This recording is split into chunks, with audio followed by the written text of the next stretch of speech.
মুকুটটা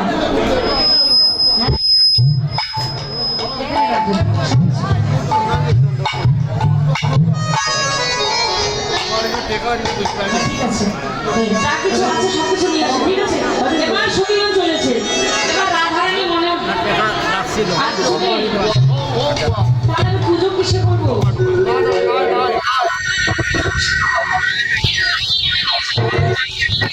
ওই ঠাকুর মশাইকে বলে হ্যাঁ যা যান, ওখানে নিয়ে যান।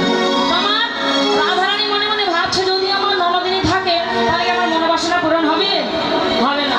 তাই রাধারানী ভাবছে ননদিনীকে তো সরাতে হবে, তাই না? এবার বনে প্রবেশ করে আমার রাধারানী কি করছে? বনে প্রবেশ হিয়া ধ্বনি করতে পারে